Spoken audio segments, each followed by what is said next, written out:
Good afternoon, everyone. Thank you for joining us at Heterodox Academy for one of our virtual discussion events. I am Michael Regnier, the Executive Director of HXA. I'm thrilled to be joined by a distinguished panel today of professors who will tell us their stories and their expertise about the topic of co-teaching across viewpoints.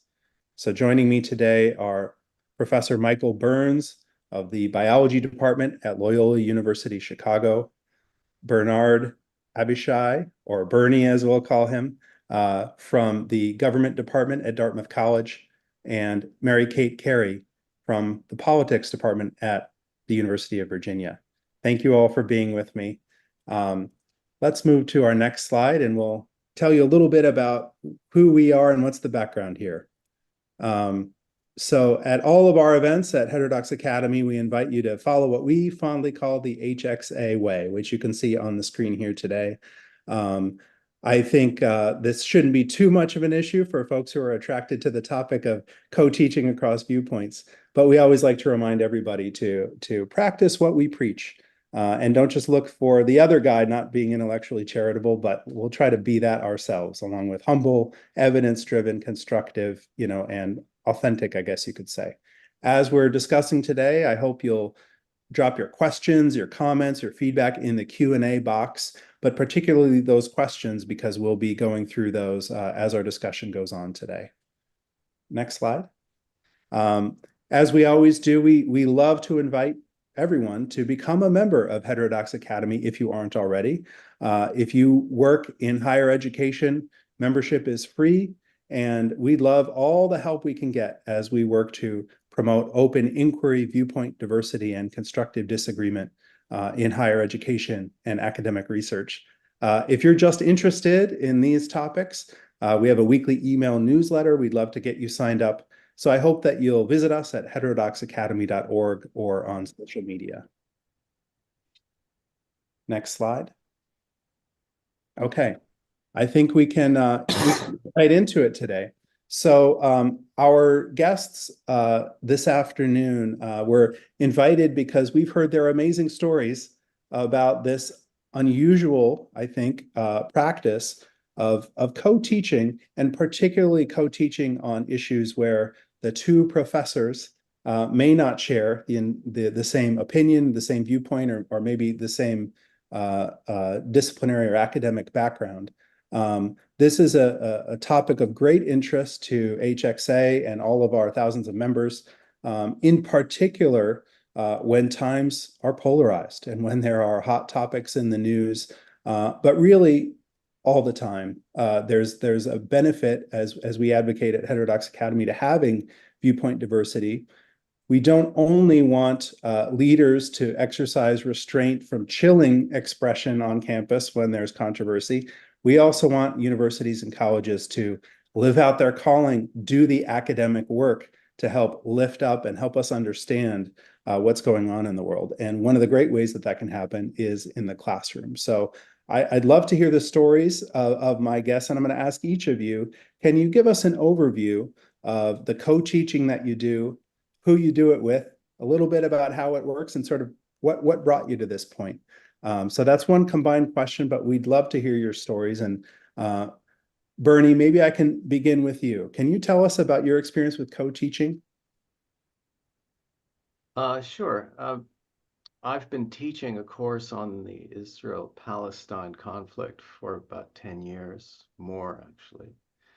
And in 2016, an Egyptian diplomat came to the Dartmouth campus. We struck up a relationship.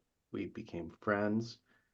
And then after the Gaza war in 2021, which was a kind of dress rehearsal for what we have now, there was a statement circulated on campus that seemed likely to polarize people. And the two of us simultaneously came to the idea that why don't we just teach this course together, which we've been doing for the last 2 years. developing a common syllabus. Each class we both attended. It's not like we traded off. We sat through each class together. One class I would lecture and he would comment. The next class he would lecture, I would comment. And this left us in a kind of constructive engagement, which was very important at the time of the October 7th attack, because we had established a kind of rapport and mutual trust that we could take public, and we had a series of public seminars at Dartmouth, which allowed for the faculty and the students to come together, and they were very well attended, both in the auditorium and online. So, I mean, that's just a very superficial overview, which is what you asked for. Happy to dig deeper, but Izzadeen Fashir is the Egyptian diplomat in question. Izzadeen and I were very deeply engaged with one another, so much so actually that we co-authored a New York Times op-ed in the last few months. And I hope we'll continue. We intend to continue.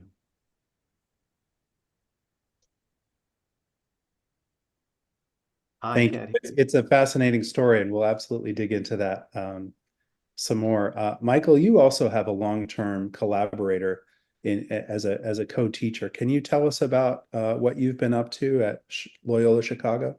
Sure. So I'm a biologist, which is a little out of the norm for this. It sounds like other people are more in the political realm. So my co-instructor, co-teacher is a guy in the philosophy department named Joe Vukov. So I'm a biologist. He's a philosopher. He studies philosophy of mind and a variety of other things. The big differences that we have beside disciplinary stuff is that he's a practicing Roman Catholic and I'm an atheist. And 7 years ago, he was independently decided that he wanted to run some programming on science and religion. We actually had met over new faculty orientation, which is one of those few opportunities where you actually get smushed into a room with other faculty who are outside of your silo. And we had lunch together, so we sort of knew each other. And I saw that this guy was running some programming on science and religion. I'm like, he's not a scientist. What the hell is he going to say about science? So I said, hey, I'll just show up. I just love to show up. Is it okay if faculty show up for this programming? And he said, sure. And in fact, after we chatted after that, he's like, you obviously have insights into how science operates. I can talk about sort of how, the Roman Catholic tradition views the intersection between science and religion. We should do this together. And since then, we've basically been running extracurricular activities for students and faculty and community members on topics at the intersection of science and religion that have gone really well. One of the reasons we feel that it has actually gone really well is not just because we're interdisciplinary, like we're spanning these different disciplines, but because of our viewpoint diversity, right? So the fact that we can run these extracurricular activities for students, and he's an open Catholic and I'm an open atheist, and we literally tell people this when we introduce ourselves. It actually makes it easier for us to talk to a varied audience, because the counterfactual would be if we were both Catholic, maybe only Catholics would want to show up to that, right? And if we were both atheists, then obviously religious people might be like, oh, they're just going to crap all over religion the whole time, so maybe we don't want to take part in this. But again, the fact that we're able to, as sort of what Bernie was saying, right? Like you've got a colleague and you've got a rapport with that colleague, and you're able to have a productive discussion because you care about each other as human beings. I think demonstrating that phenomenon as well, right? Like we can talk about these ideas where these things might butt heads, might not butt heads, but we want to hammer it out because we actually do care about what the actual truth of the situation is. We want to try to get to the kernel of the truth there. It went well enough that we said, we've generated all this material. Students are interested, let's turn it into some coursework. So for the last 3 years, we've been teaching a course called Philosophy and Biology for the Future, where we tackle near future science topics and roll in ethics, we roll in religion, we roll in like what perspective different groups of people might have on some scientific concept. So some of the stuff where we disagree and we try to hammer it out in class are, genetic engineering of humans, right? Like his take on it as a devout Roman Catholic is like just straight out no. As a scientist, I'm no with a giant asterisk, which is like we can come up with some hyperbolic, like extreme thought problems where maybe it would be acceptable. But he says just no, like there's no scenario in which that could happen. And we sort of explore what that intersection would look like. Again, we talk about science and religion a lot. So we literally will have the debate in front of our students about what like does having a religious faith hinder or amplify your ability to practice good science and do good empirical work. We hammer that out in front of students. Some of the other ones that students get really excited about is when we talk about neuroscience. When we talk about what the nature of consciousness is and who we are as human beings, where does a spirit or a soul fit in there? What is free will? Does free will even exist? Are you allowed to question whether or not free will exists if you're a religious individual? Students eat this stuff up. Like I said, we've been teaching it for 3 years. There's a lot of different topics. And again, the fact that we are both approaching it from these different backgrounds. And again, some of the secret sauce is that intellectual humility, where when we start talking about these things, we always preface it for our students and say, hey, if you can just think for 2 seconds and say, how likely is it that I am 100% correct in every single thing that I believe? And if you're like, well, probably not. Well, there you go. That's the starting point. The starting point is that if you can accept that you're probably wrong about some things, and if you're going to talk to somebody else and that other person also has that intellectual humility, you're like, yeah, I'm probably not right about everything. You've got something that you can start from. And when you start to, again, have that good faith, I respect you as a human being, but I think you're wrong. You can hammer it out without anybody getting butthurt, right? And like that's what we're trying to model for our students in ways that are there. Some of the topics that we do talk about, which come up, we haven't formally generated any topics on this, but they have come up, are gender, abortion, trans rights, stuff like that. And we've managed to have productive conversations about sort of what biological sciences and biomedical science says about it, and what different faith traditions or philosophical traditions would be, again, in a way that doesn't cause anyone to, scream or storm out of the room or anything. Anyway, I'll shut up. That's the type of stuff that we talk about. It's been very successful, and we look forward to doing more of it in the future. Oh, my dear mute button. It's such a fascinating case study, Michael. Thank you. And as our audience can already tell, these are not co-teaching seminars that duck the tricky issues. There is really, we're diving right into the heart of controversy, but doing it in a way that expects disagreement and viewpoint diversity. And as you mentioned, intellectual humility. Mary Kate, can you tell us about your experience at UVA? Sure, and thanks for having me, Michael. I am not a professor with a PhD with tenure and all the accoutrements. I sort of parachuted in to academia in 2019 from the world of politics in Washington. I was a speechwriter for President George H.W. Bush back in the day, and freelanced for years and worked in Washington, and then started teaching in the fall of 19. Political speech writing class, and then a second class of the 25 or so greatest speeches in American political history. And as I was doing that class, the department got a new chairwoman who came from, she had taught at American and at Brown, a couple other places.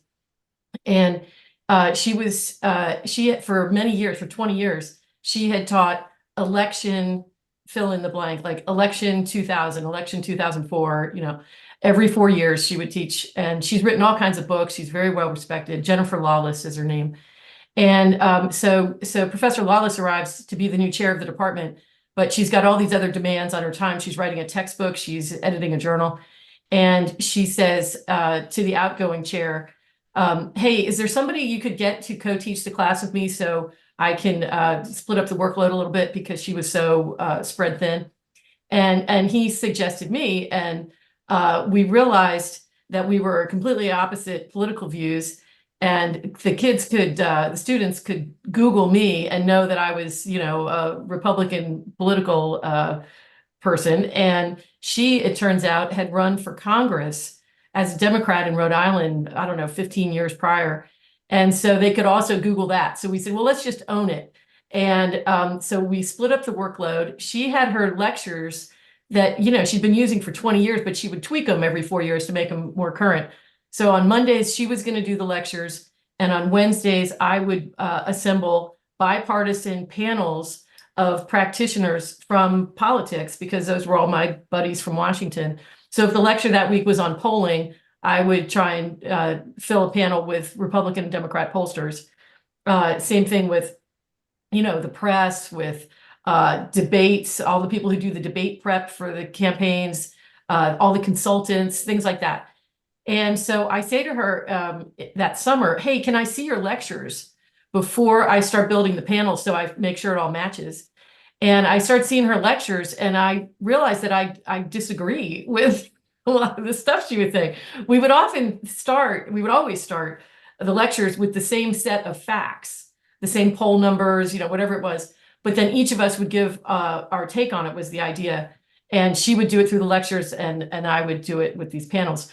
Well, once I started seeing that she was saying things that she had been saying for 20 years, and I said, am I allowed to rebut? Because, keep in mind, I'm an adjunct. She's sort of my boss's boss. And she says, yeah, I'll let you rebut. Yeah, we can do that.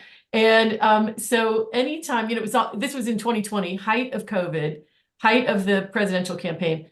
And it was on Zoom. So it was 250 students on Zoom.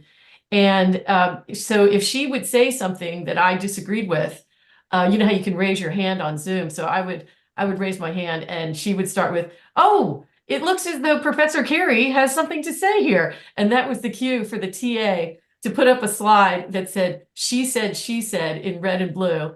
And we had a special theme song that would start playing the Beatles. There's a Beatles song that goes, she said, and the music would start up, and I would get to respectfully rebut. And it was great fun. We had a wonderful time, and we became very good friends. And by the end of the semester, USA Today, a friend of mine in Washington, found out about it, and we wrote about it. And the headline they put on it for USA Today was, "Liberal and conservative teach the 2020 election together on Zoom. What could go wrong?" And so we lived, and we're going to do it again in 2024. And the one sort of data point I'd add before I hand it back over to you, Michael, is that at that last day of class, after the election was over, we did a poll of the students in the class. And the students broke, and we knew this going in at the beginning of the semester, they broke about 70-30 liberal to conservative. And the number that we really wanted was, do you believe the University of Virginia should have more classes in the politics department co-taught by liberals and conservatives together? And 89% of the students said yes to that. And so to me, there is tremendous hunger amongst young people to hear both sides, especially in politics. And I think this class is a great way to do it. And I wish more schools were doing the same thing. So we're going to do it again this fall. We'll see. This time it will not be on Zoom. It'll be in person. And this time it'll be 400 students. So we'll see how that goes. Hopefully just fine. Thank you. And what could go wrong is actually an interesting question. I would love to hear a little bit about sort of the good, the bad, and the ugly of this approach, since each of you has had a chance to learn about it with real students. So I want to keep it very open-ended, but what sorts of student reactions have you seen, and have there been any that have been surprising to you? And maybe, Bernie, I can go back to you for this one first, please. Well, since I didn't actually dive into the things that Isadine and I disagreed about in my first go around, maybe I ought to say a little more about that, and then discuss student responses. Obviously, someone coming from Israel I'm currently in Jerusalem as we speak, and someone coming from the Arab world are going to have different ideas about the nature and justification of the Zionist movement. We're going to have different ideas about the impact of superpower interferences and backstopping. We're going to have differences about the nature of what terror or terrorism might be, apartheid might actually be. I mean, there are hot button issues that often get hotter when epithets are spoken, where you try to summarize everything in a word like apartheid or genocide or something like that, that often don't do justice to the complexity of things. So Izzadine and I had a good many disagreements, but the crucial thing we agreed about is that we should approach historical matters like this with a sense of tragedy. And that to me rhymes with, corresponds to what Michael was saying before about, no one is 100% right. I mean, I don't think that's just a question of humility. I think it's an empirical fact. We have consciousness, and consciousness is limited. And because consciousness is limited, we don't really understand the implications of our actions. Because we don't understand the implications of our actions, we get into inescapable conflict. If we get into inescapable conflict, we have to solve it nonviolently. I mean, and so the sense of tragedy with which Izzadine and I approached this together was completely consistent with the principles of a liberal commonwealth, which is the opposite of orthodoxy, hence heterodoxy. And so even though we disagreed about many things, we agreed about the most important things that allowed us to be in a classroom together. And I think, from the students' point of view, this was a great relief, partly because it was all very consistent with the tone of our classroom. I mean, letting people finish their sentences, not resorting to ad hominem attacks. You can call that humility, but it's a much more profound sense of tribute to what a liberal commonwealth stands for and what a university as part of a liberal commonwealth stands for. So the students, I think, got in Izzadine and myself a kind of exemplar of how to treat one another, but also how to learn. I mean, I can tell you that the class evaluations were terrific. I mean, students love to see this in part because they like to feel the oxygen that flows into the room when they see their professors are not, as it were, unimpeachable authorities, but are really like them, muddling through, struggling to understand stuff. And nothing confirms the limitations of their professor's authority than the presence of another professor who challenges it. So I really do think that team teaching is in many ways not just an odd thing that happens periodically, but should really be something that universities think about as making a common practice. By the way, we had another at Dartmouth before we started this. There was another course in Dartmouth on the future of capitalism, which is a little like what Mary Kate was describing, where you had an economist who's basically a kind of libertarian, and another political political philosopher, was a kind of social democrat, arguing about whether capitalism, whether the various elements of capitalism are worth preserving. Anyway, I'll stop there. Thank you. It really is striking to think about what that implies about all the other courses. Are students receiving other professors' teaching as sort of authoritative in with a capital A, if it really is so interesting for them to see professors disagree. Michael, what are some of the student reactions that you've experienced? Are there any that you didn't expect? I mean, so I would echo what Bernie says. Like, the best course evaluations I've ever got in my entire life are from teaching this stuff, because the students, again, because we're both in the room the whole time, right? So we're both like co-teaching together, and Joe will be talking about some esoteric philosophical thing, and I'll hop in because I'm kind of a jerk. Be like, I don't understand that, and if I don't understand that, I'm guessing that a lot of students in the room have no idea what's going on there. Can you unpack that? I think that's valuable in itself. And then also doing sort of what Mary Kate was talking about. Mary Kate's talking about, like, when somebody's talking about something like, I have thoughts on this particular thing.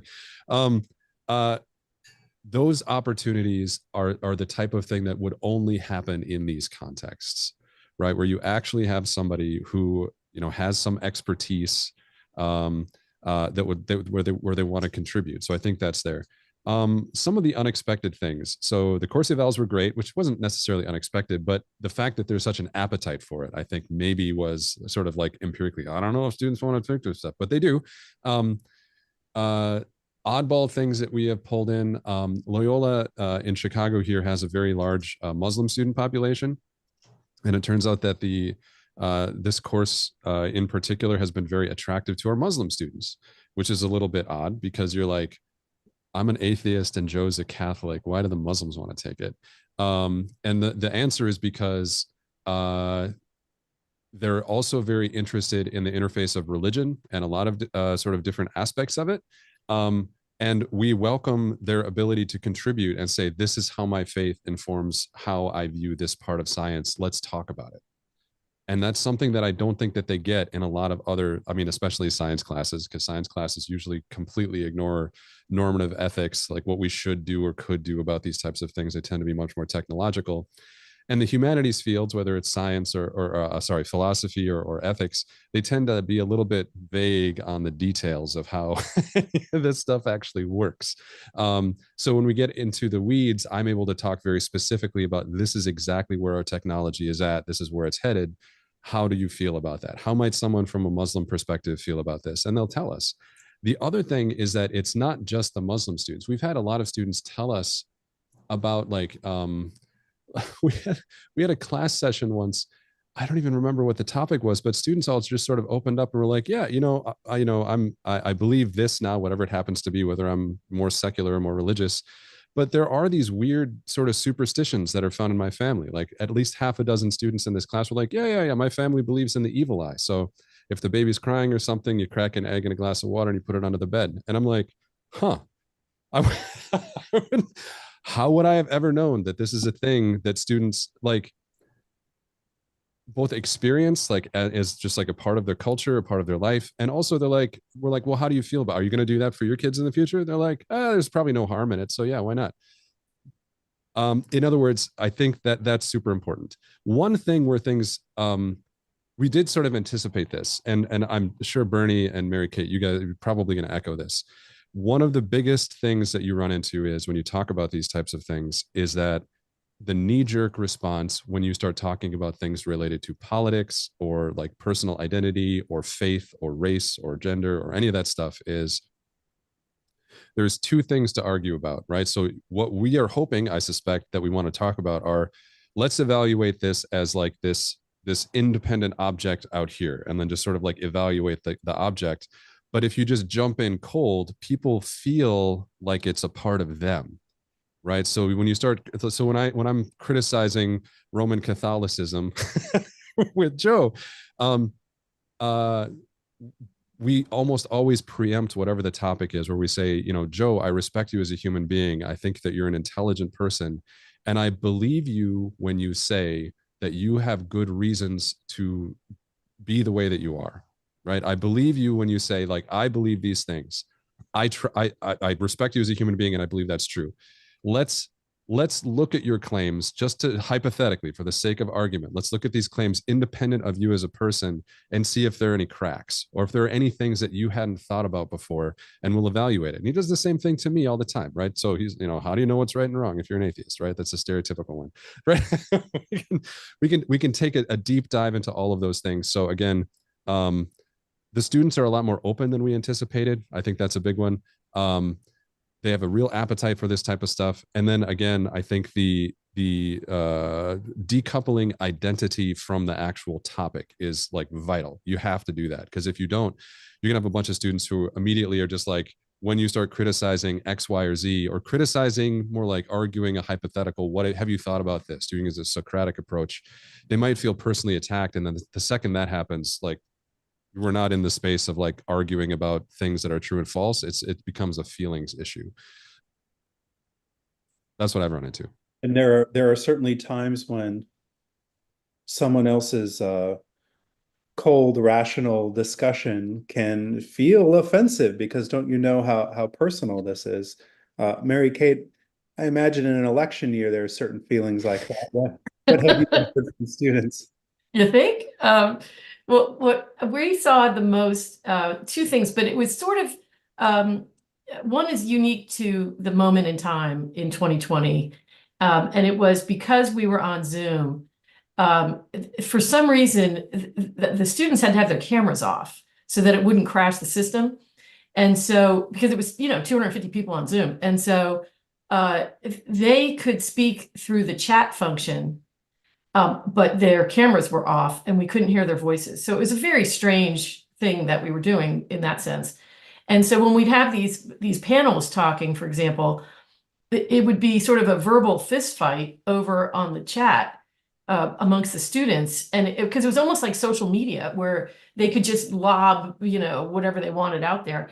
And so we had to talk to them a couple times about keeping it civil on the chat box. But in general, the student evaluations, just like Michael's, the student evaluations were great. The students really enjoyed it. The other thing that was sort of unique to that moment was because everybody was on lockdown, there were no sections for the students to meet in with TAs like you would in person, for the third class for the week.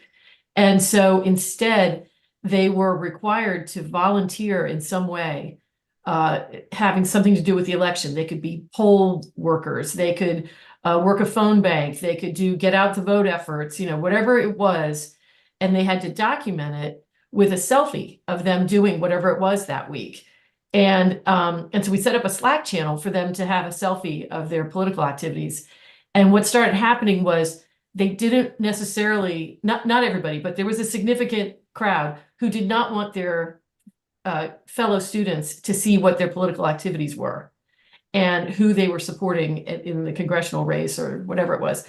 And so there was a whole crowd who wanted to submit theirs to me only. And we had to make accommodations for that. And I thought that was kind of sad. It wasn't about the professors. It was the students not, worried that they'd never get another date again, I guess, or something. And so that there's a significant social aspect to it with the students. But I will say the thing that Bernie said earlier about economics professors co-teaching. When we came through this experience, I thought that the students might really enjoy things like you guys are doing, like a religious studies class from two different perspectives, or an economist, a free marketeer and a Marxist side by side.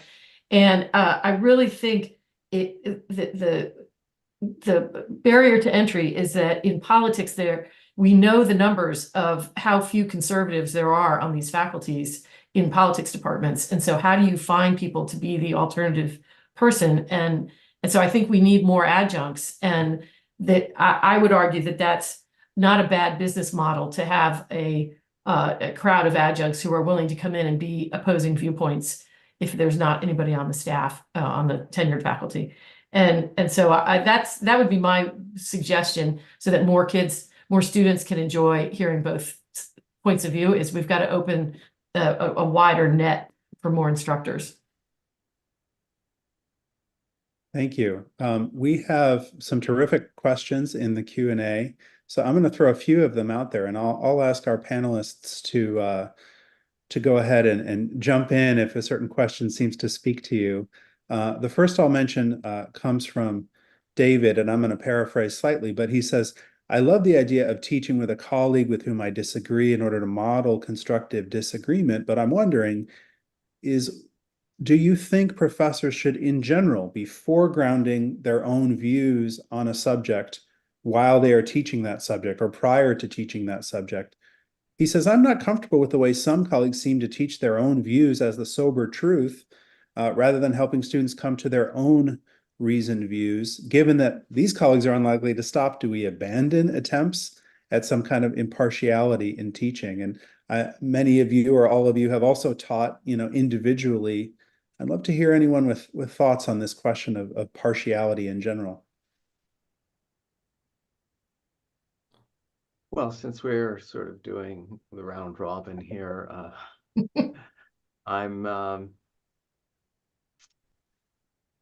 partiality isn't identity.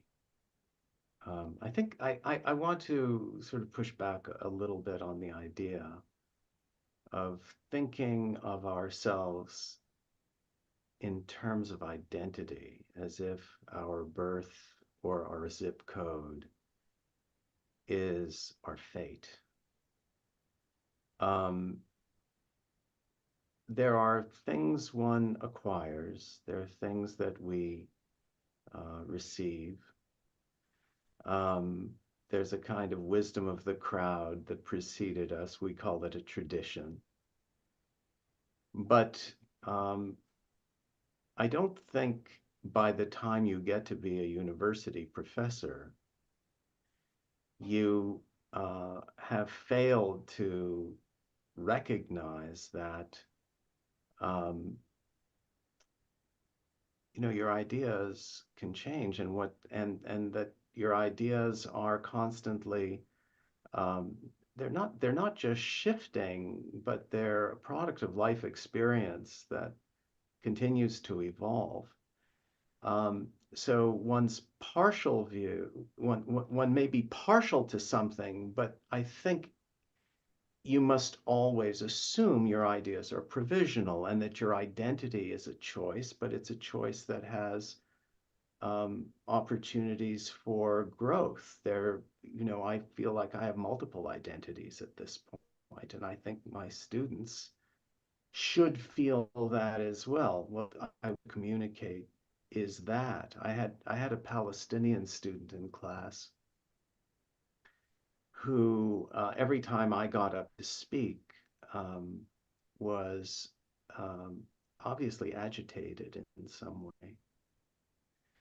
And she surprised me. By the end of the class, she still seemed fairly agitated, but she asked me for an opportunity to speak privately, and we spoke on the phone for about an hour and a half. I mean, it was a very moving conversation. The last thing she told me was,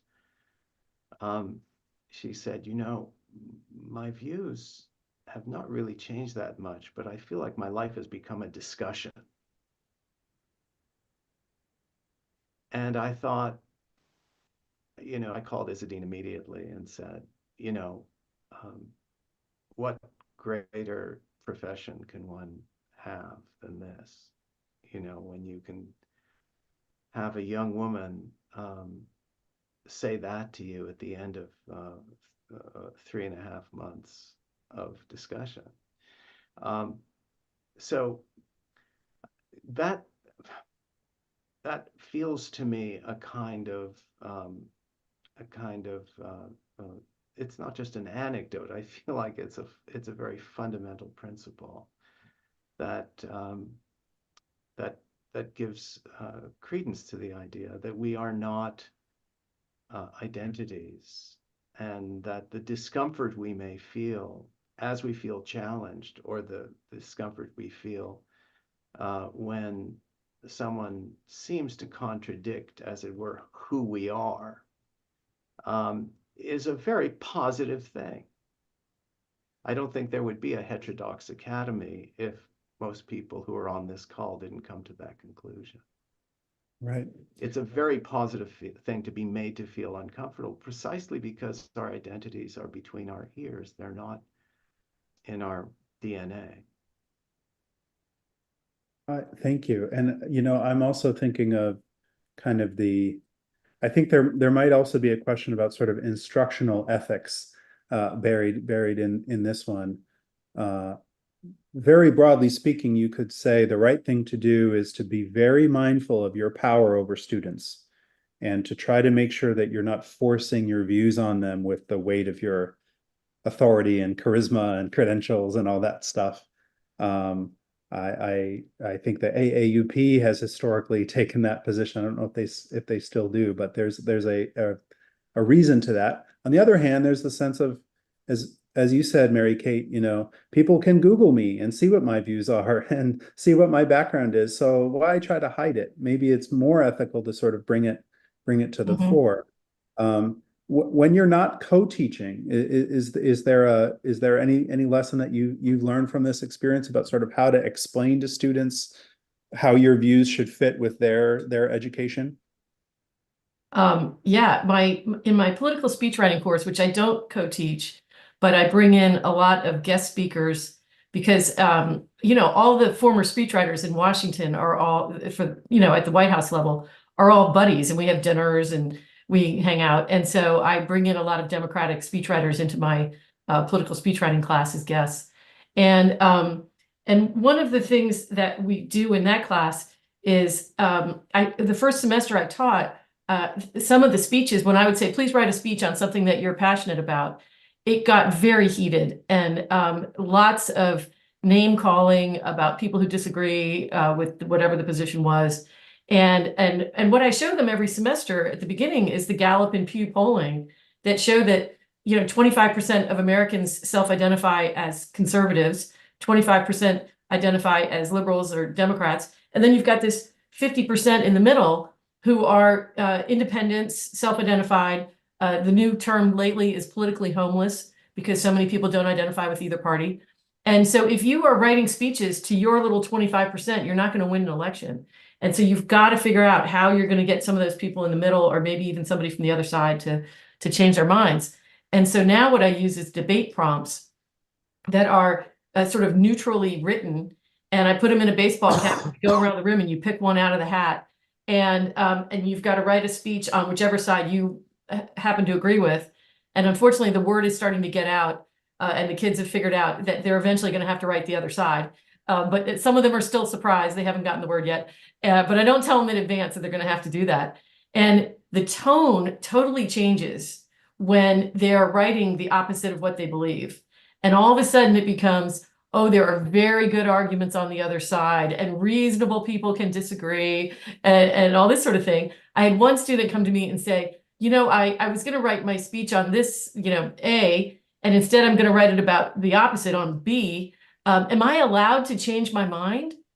And I said, yes, you are allowed to change your mind. Everybody can change their mind. It's okay to change your mind, And I think that's part of what is going to what Bernie is saying, that you think you have to be in this box because that's your identity, and you're not allowed to change your mind or say something that goes against that. And I'm always saying, sure, yeah, let's hear it. Let's hear the best arguments on both sides. And it goes to that great line from John Stuart Mill: he who knows only his own side of the case knows very little. And so the smart move in politics, at least, is to know all the best arguments on both sides, because then you're more likely to get people to join your cause.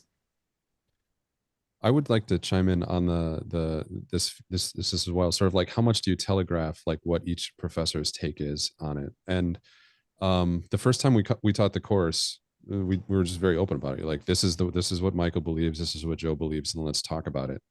And we actually got feedback from one of our TAs, because we have TAs for the course, and the TA was like, "Hey, y'all should stop doing that when it's not obvious." Okay, so when students could sort of like see, like they don't know the topic well enough, or they're just sort of like learning all of these new things, it's actually important that they are evaluating it again based on the argument's own merits, and not based on whether or not it's tied to a faculty member who you agree with more often than another one. Okay. And we took that to heart. So now what we do is sort of something similar to what Mary Kate was talking about, but we flip it. We're like, I, for instance, without telling the students this, will end up teaching some perspective that I personally don't agree with, but I do my best to like give it, like steelman it, right? You give the best case for that argument. And then my colleague Joe will teach the other side of it. And then we just have the students hammer it out and then sort of ask them what they think about it, without giving them the reveal about what Joe and I believe, unless they ask at the end of class or something like that. But again, that does sort of get rid of that extra piece of bias, which is where you're shifting from like, what are the merits of this argument versus more like, I agree with this person more, so I'm going to ignore the arguments and just sort of use that as a metric. It's tough to do in some cases, right? Like there's only so many arguments I can put forward in the case of like whether God exists or a God exists, that where students are like, I wonder if Dr. Burns, who told me he's an atheist, believes that. That one, you're not going to get much wiggle room. But for a lot of the other ones, if there is a possible ambiguity, it's usually valuable to leave it open to let the students figure it out for themselves. And I love your idea, Mary Kate. We do this all the time. When we ask students to defend a position or to push for a position, we never ask students, what do you believe? Now tell me why you believe that. We say, why might someone believe that? Or what is the best argument you can think of for why someone who happens to have that belief might defend it? Just asking for a friend, right? Exactly.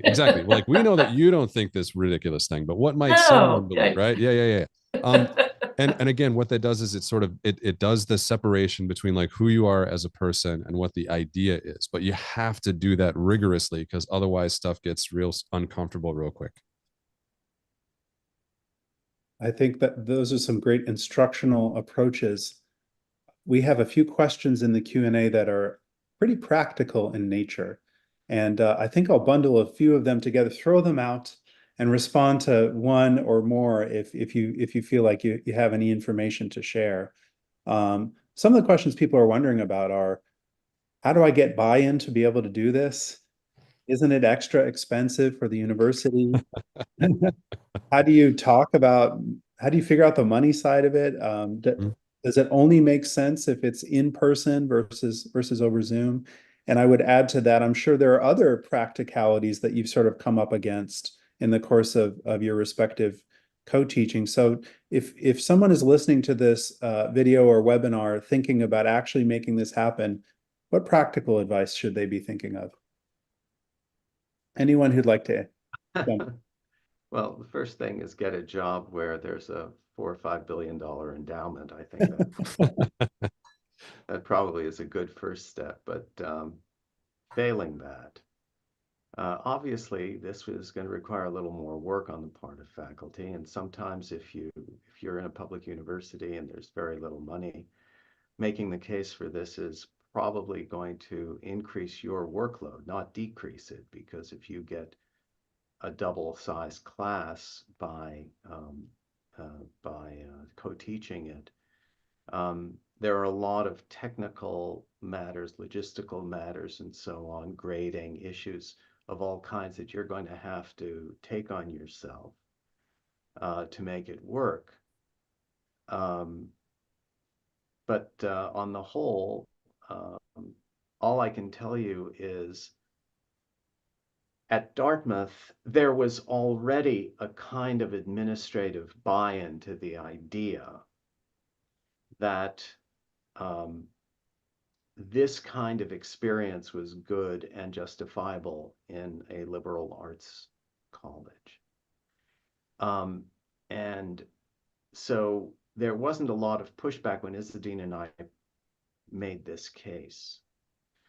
I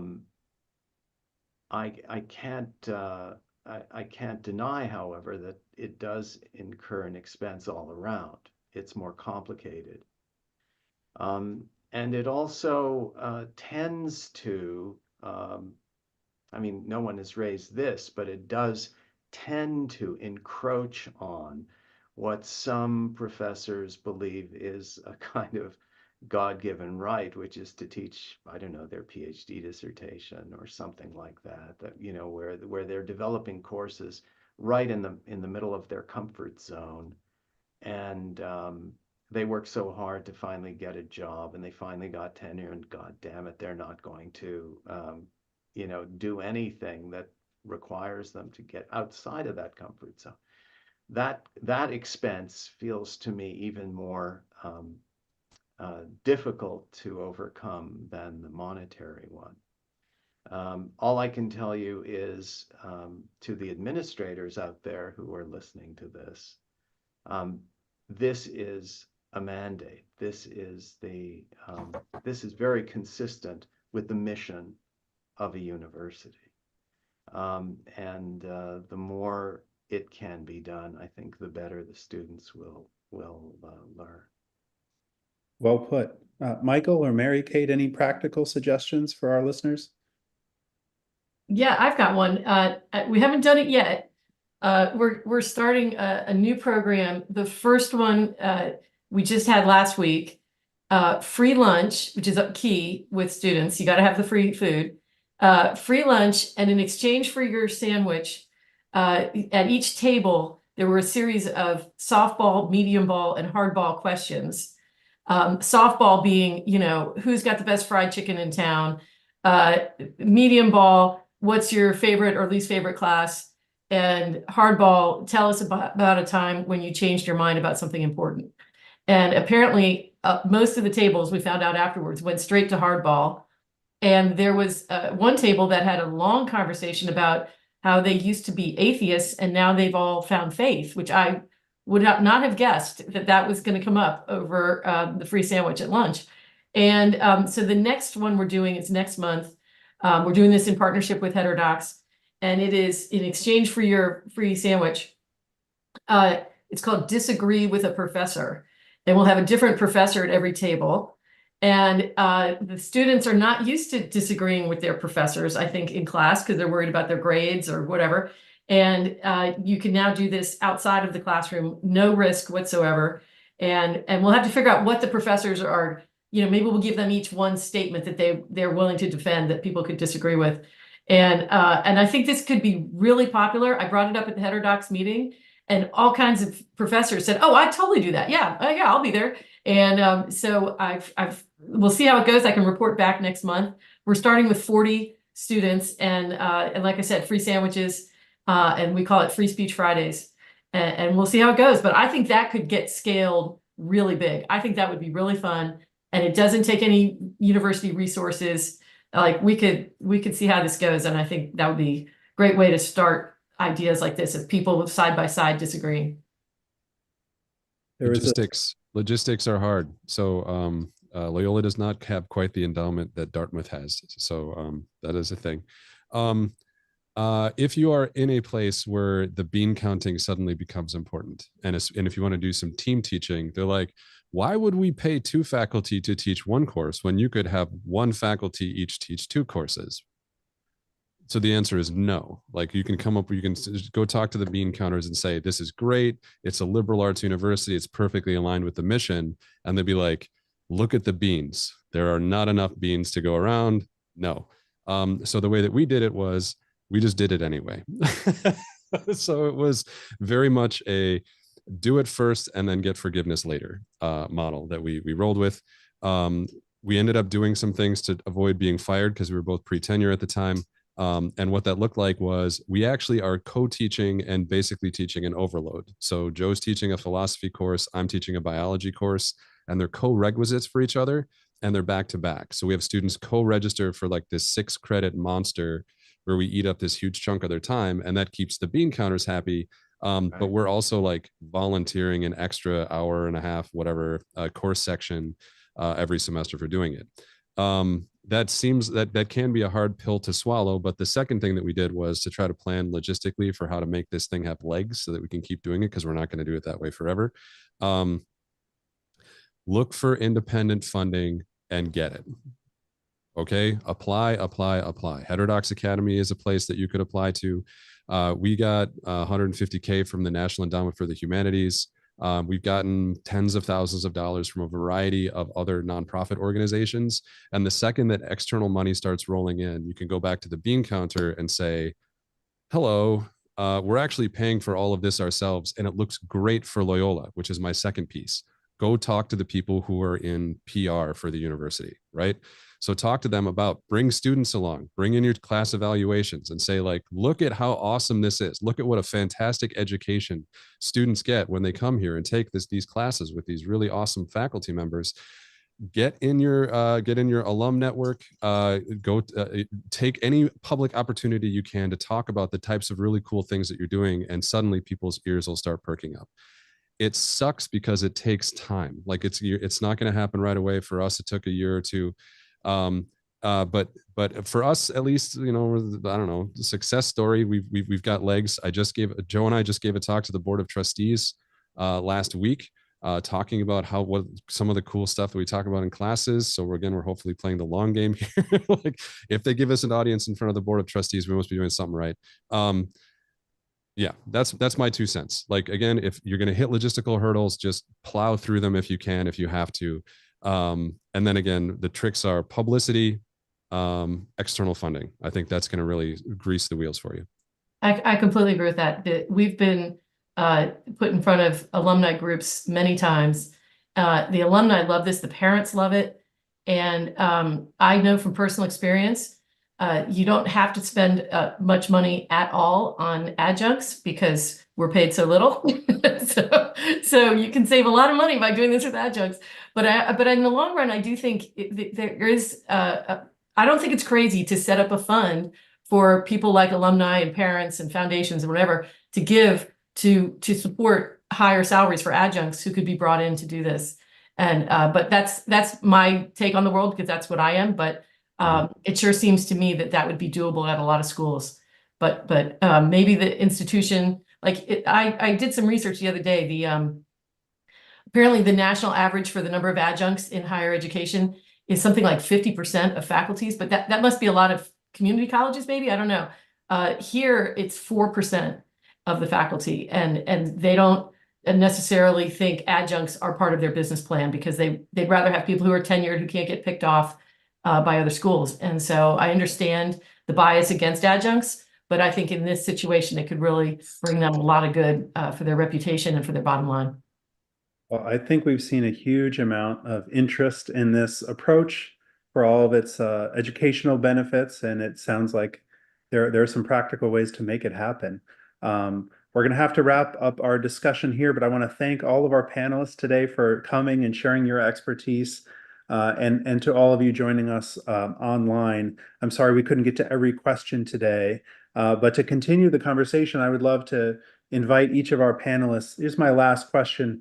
Where can people find you and your work online or elsewhere? How can they find out more about what you're up to? Bernie, is there anything you'd like to share or plug? Where can we find you? Well, actually, I did a piece about this in the New Yorker, so you can read all about this course in a piece that I just published about a month ago, and that's where most of my work is for the last 10 years. So just keep your eyes on the New Yorker online, and you can double click your way into my life. Fabulous. How about you, Michael? I have a lab website for if you're interested in the microbiome. I publish regularly in peer-reviewed journals on cancer biology. We have a class website. So here's another thing that you can do to get your PR up. Like I have a website you can look at if you want to, but if you want to make your class have a big splash, making a public-facing website is a good way to do it. So that when other people are like, what do you teach in your class? Make it public-facing. Don't lock it behind your university's LMS if you can avoid it. You have to do all the logistical stuff back there, but make the content public-facing. So we've got one. I'll throw it up in the chat. It's scienceforhumans.com. Scienceforhumans.com. You can take a look at it if you want, but again, that is just an example. If you're a scientist and you want to say, like, what are things that scientists and humanities people can work on? There's an example. If you are just interested in doing this type of work and you want to give it some legs, think ahead in the future to say, when I go apply for external funding from somebody, what can I show them that's an artifact that I can include in my grant application so that they know, oh yeah, you did this thing because you have this artifact that's publicly available. That's my plug. My plug is you should all do more of this. Fabulous. Finally, Mary Kate. Yeah, completely agree. We should have so much more of this. I just think it's so scalable, not just in politics, but in so many other disciplines. And I think the students learn more. So people can reach me. I think our emails are on the Heterodox Academy website, I assume. And but my project at UVA is called Think Again at UVA. And we stand for a lot of the same things as Heterodox Academy, and co-teaching certainly fits with that in terms of our commitment to viewpoint diversity and freedom of expression and open inquiry. So Think Again at UVA is the place to find me. So this is great. I hope this brings lots of shoots of hope all over the country. I think it'd be great. Thank you. Well, I want to close by just inviting everyone to continue the conversation with us as well. Visit us online at heterodoxacademy.org. We are a nonpartisan, nonprofit, ideologically diverse organization. We'd love to have you involved in all the things that we do, including joining us at our annual conference this June in Chicago, not too far from where Michael is. Thank you all for joining us today, and have a wonderful afternoon.